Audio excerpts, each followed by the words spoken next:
இந்தியாவின் முதல் சர்வதேச விண்வெளி நிலையம். அடுத்த கட்ட பாய்ச்சலுக்கு தயாராகும் இஸ்ரோ. 2028ஆம் ஆண்டுக்குள் இந்தியா முதல் சர்வதேச விண்வெளி நிலையத்தை தொடங்க இஸ்ரோ திட்டமிட்டுள்ளதாக இஸ்ரோ தலைவர் சோம்நாத் தெரிவித்துள்ளார். 2035ஆம் ஆண்டுக்குள் இந்த மைல்கல்லை இலக்காக கொண்டு ISS பணியின் ஒரு பகுதியாக விண்வெளி வீரர்களை விண்வெளிக்கு அனுப்புவதற்கான பாடத்திட்டத்தையும் இஸ்ரோ பட்டியலிட்டுள்ளது. இஸ்ரோ தலைவர் சோமநாத் சனிக்கிழமை பத்திரிகையாளர்கள் சந்திப்பின் பொழுது இது பற்றி கூறுகையில், இந்தியா தற்பொழுது அதிக கோள்களுக்கு இடையான தனது புதிய ஒரு பயணத்தை தொடங்கியிருக்கின்றது. விண்வெளி ஏஜென்சியின் நோக்கம் விண்வெளித்துறையின் விரிவாக்கத்தின் மூலம் நாட்டின் ஒட்டுமொத்த முன்னேற்றமாகும்.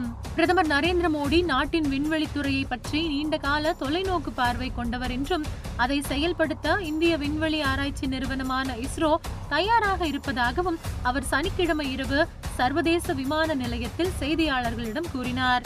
மேலும் புதிய தகவல்களை பகிர்ந்து கொண்ட அவர், இந்திய விண்வெளி ஆராய்ச்சி நிறுவனம் இஸ்ரோ விண்வெளி ஆராய்ச்சியின் எதிர்காலத்திற்கான அதன் மகத்தான பார்வையை வெளியிட்டது. அதாவது, எதிர்காலத்தில் இந்தியா எத்தகைய இலக்குகளை கொள்ள வேண்டும், விண்வெளி துறையில் இந்தியாவிற்கான தனி முத்திரையை பதிக்கும் விதமாக இந்த ஒரு முயற்சி இருப்பதாகவும் அவர் குறிப்பிட்டிருக்கிறார். இந்தியாவின் முதல் சர்வதேச விண்வெளி நிலையத்தை 2028ஆம் ஆண்டிற்குள் தொடங்குவதற்கான திட்டங்களை அறிவித்தது. பிரதமர் நரேந்திர மோடி தலைமையிலான அரசாங்கம் பல்வேறு வகையான சலுகைகளை இஸ்ரோவிற்கு அளித்து வருகின்றது. இதன் காரணமாக நீண்ட கால தொலைநோக்கு இலக்குகளை நிர்ணயம் செய்து அதை நோக்கி பயணம் செய்யவும் இஸ்ரோ தற்பொழுது ஆயத்தமாகி வருகின்றது.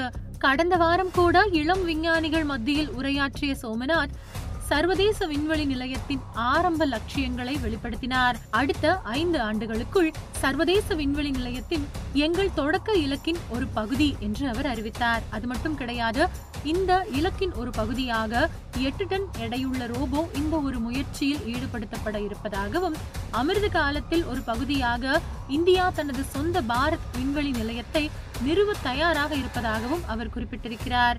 இந்த மகத்தான முயற்சியில் 20 முதல் 1215 டன்கள் வரையிலான சுமைகளை தாங்கும் திறன் கொண்ட இஸ்ரோவின் நாவல் ராக்கெட்டை உருவாக்குவதும் அடங்கும். தற்பொழுது இந்தியாவின் ராக்கெட் தொழில்நுட்பம் 10 டன்களை மட்டுமே கொண்டு செல்லும் திறன் கொண்டது. இது திறனில் குறிப்பிடத்தக்க பாய்ச்சலை குறிக்கின்றது. வரவிருக்கும் இஸ்ரோ பணிகளுக்கு ஒரு முக்கிய அடித்தளமாக நிலைநிறுத்தப்பட்டுள்ளது. ISS ஆனது அதிக விண்வெளி ஆய்வுக்கான ஏவுதளமாக செயல்பட உள்ளது. இந்த முன்னேற்றங்களை பயன்படுத்தி 2023ஆம் ஆண்டுக்குள் இந்த மைல்கல்லை இலக்காக கொண்டு ISS பணியின் ஒரு பகுதியாக விண்வெளி வீரர்களை விண்வெளிக்கு அனுப்புவதற்கான திட்டத்தையும் இஸ்ரோ தரப்பில் தரப்பட்டிருக்கின்றது. இப்படி இஸ்ரோ 5 ஆண்டுகளுக்கான குறுகிய கால இலக்கு மற்றும் 10 ஆண்டுகளுக்கான தொலைநோக்கு இலக்கு என்று தனித்தனியான தன்னுடைய இலக்குகளை நிர்ணயம் செய்து அதை நோக்கி தற்பொழுது பயணத்தை மேற்கொண்டிருக்கின்றது.